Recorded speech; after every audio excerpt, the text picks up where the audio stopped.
Good morning. You're going to find that the organization in this YouTube video is a bit different than usual. You'll find only audio by me, but you'll also find video by Ann Rothstein.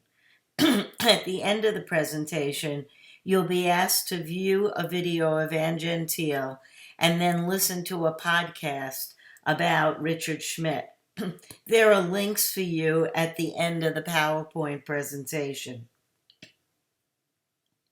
Today, I will be introducing myself to you, and by doing this, you will begin to understand motor learning and you will be able to build a framework for exploring it. By weaving my personal experience with the conceptual framework of motor learning, I hope it will begin to become alive for you. You can see that on the timeline I graduated high school in 1972. In 1976, I was just about getting ready to graduate from college.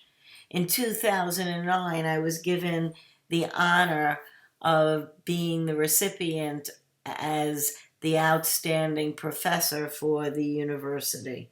And then in 2016 is when we moved back into the building, SPX, after a major renovation to Yoshida Hall and Spartan Complex. Much needed. I went to Lehman College, which is part of the City University of New York. One of the things that attracted me to the CSU and San Jose State University specifically is its diversity, which is very similar to Lehman College. As well, many of our students at San Jose State University are first generation students, as students in the City University of New York, which I am one of those. Even though my brother went to college, my parents did not have any college, which makes us first generation college students. When I got to Lehman College, I met several mentors in physical education who guided us through our program and beyond, and one of them was Dr. Ann Rothstein. I'd like for you to hear from her now. Hello, my name is Ann Rothstein, and I am currently a professor at Lehman College in the Bronx. It's part of the City University of New York. And I've been there since 1965, and I'm still there. And I was fortunate in 1972 to have had the pleasure for 4 years of teaching Emily Burkhalter. She was pretty much in all the classes I taught, and to my greatest pleasure, she is actually in the same field that I was in. However, the field that we were in, or I was in at that time, was very much the beginnings of what we called motor learning. And now, over the years, motor learning has actually changed to a great extent. And Emily, because of her background and her innovative thinking, has changed along with it and become a major force in motor learning and looking at new concepts and new ways of measuring motor behavior and learning. I went to school with Patricia Del Rey, who actually was Emily's doctoral advisor, and Emily, Pat Del Rey and I were students of Ann Gentile.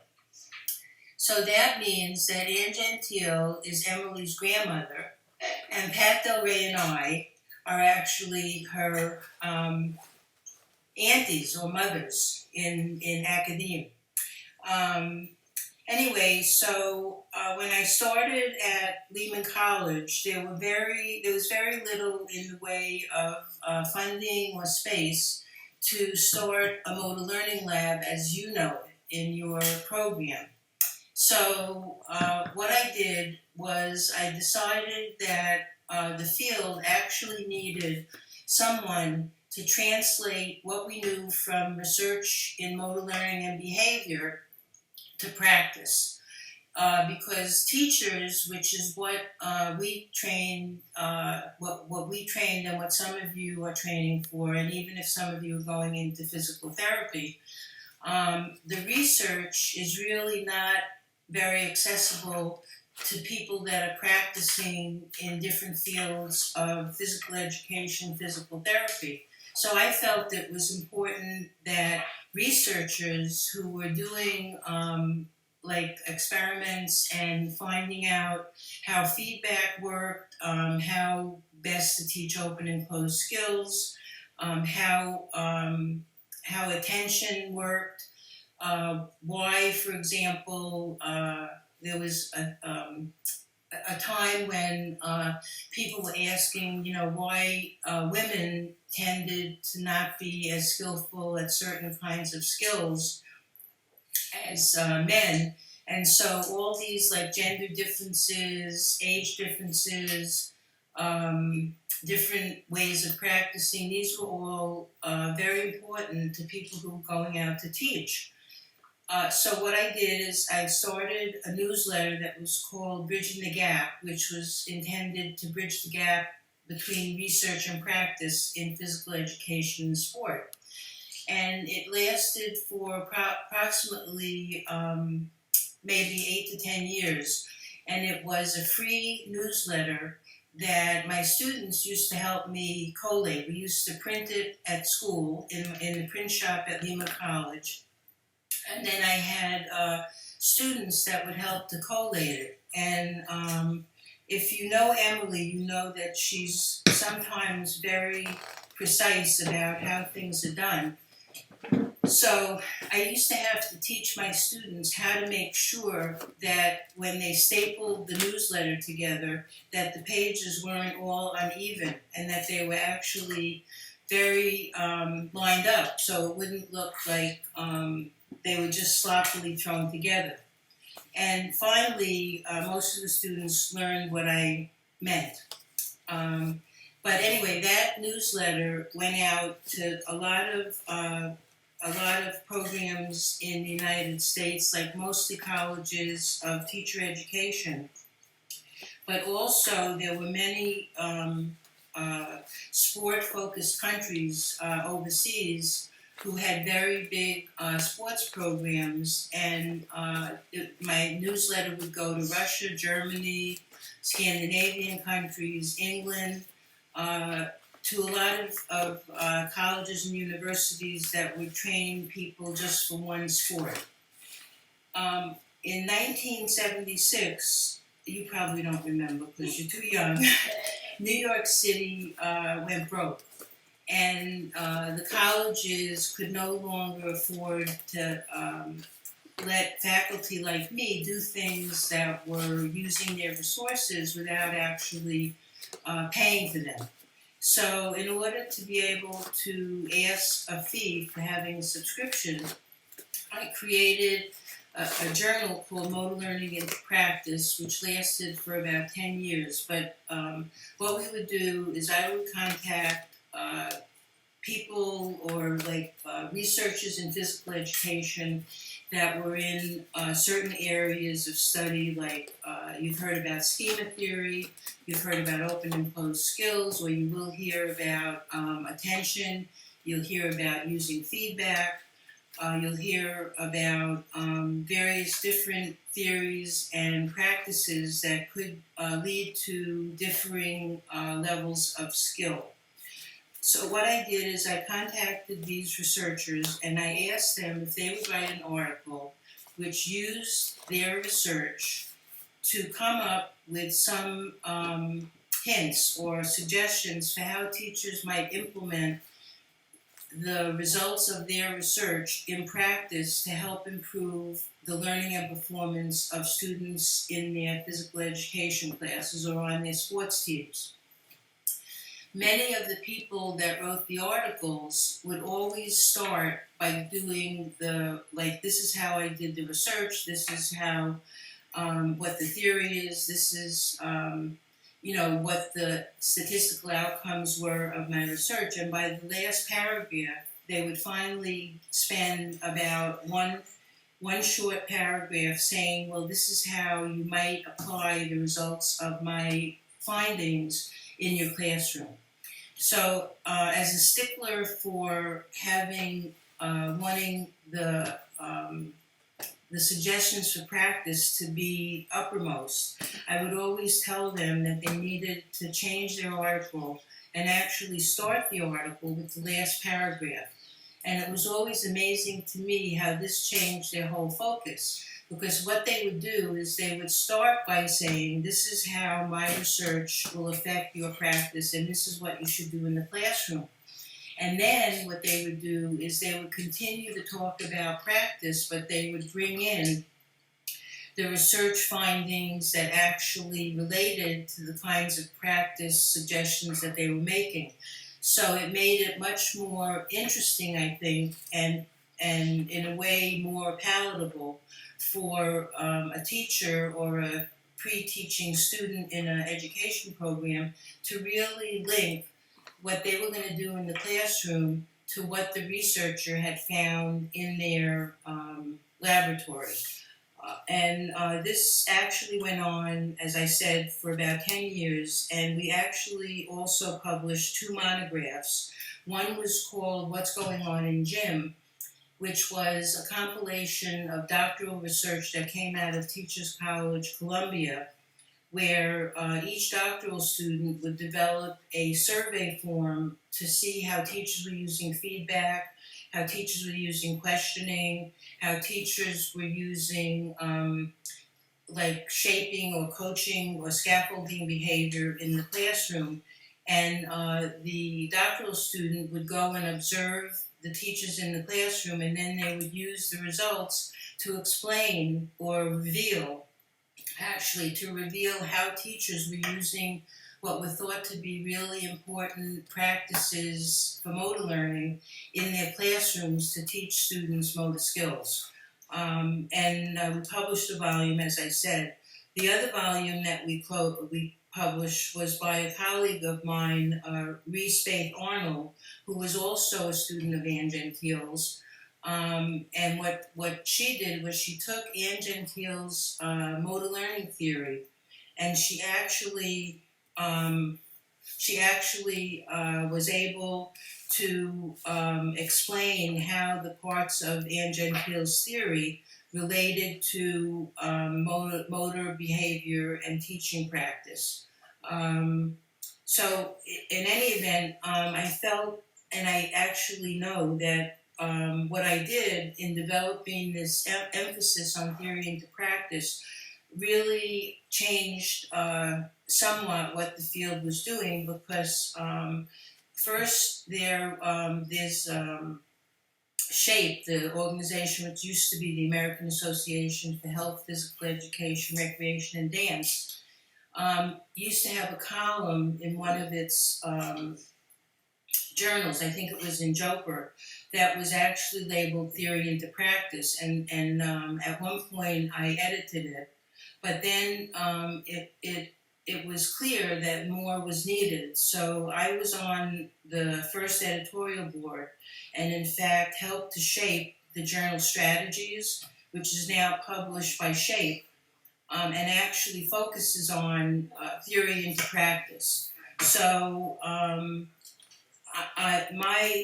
think that is one of my legacies for physical education. It was the fact that people realized that in order to make the research that was being done valuable and not have it just be in journals that only other researchers would read, it was necessary for somebody to take responsibility for taking what we know from research and actually translating it into practice for physical educators on a regular basis. In reality, some of the motor learning textbooks that you've used or that have been written in the past try to do that, but books are static. Journals and articles, they keep up with the times, so as new things are found, they can publish new findings for the way people learn motor skills and how best to help them do that. So I really thank Emily for letting me speak to you, and I wish you a very good semester. And hopefully, you will appreciate the fact that what you are studying really does have a connection to how people learn motor skills. And if you go into teaching or physical therapy, you will be aware of the fact that what is published in the research can have broad implications for how you do your work. Thank you very much and have a good semester. So after I left Lehman College, my expectation was that I was going to be a teacher in the New York City schools. But unfortunately, because of the budget crisis, there were no teaching jobs available. Although for 1 year between Lehman College and the time I went to do my master's degree, I had three teaching jobs. One was in a um, Catholic school where I taught 1 day a week, all of the girls, physical education. And one was in a yeshiva, which is a Jewish day school, where I taught K through 8 physical education to boys and girls. And then in a drug program, I was hired to teach math because of the background that I had with math and also in teaching. But I only wanted to do that for a short time because driving around the city was not fun to do. So I decided to begin to apply to programs all over the country. And to my wonderful surprise, I was accepted into the University of Colorado in the motor learning program.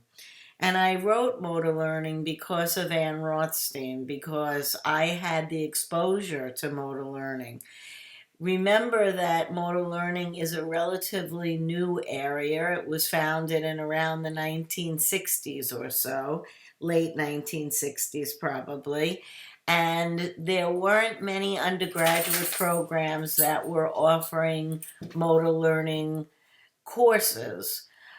As Ann Rothstein was at Lehman College, I had the good fortune of having motor learning at the undergraduate level, and I loved the content. To my surprise and how wonderful, I found John Shea at the University of Colorado. He turned me on to what it meant to be a scholar and to love the work that you do. I finished my master's degree in 1 year, including a thesis, comprehensives, and orals. And I didn't know what I was going to do at the end of that year. I called my mother and I told her that I wanted to open a bike shop. I think if she could have crawled through the lines from New York to Colorado, she would have. And brought me home to New York so that I could begin my teaching career. In June, when I was about finishing my thesis, I received a call from Pat Del Rey, and she was a professor of mine from Queens College in 1976. Queens College is a sister college to Lehman College, and I took her for one of the very first American Women in Sport offerings. Pat Del Rey is known as one of the first people to offer a Woman in Sport course for academic credit. She went on to become a women's studies professor and still teaches women's studies today.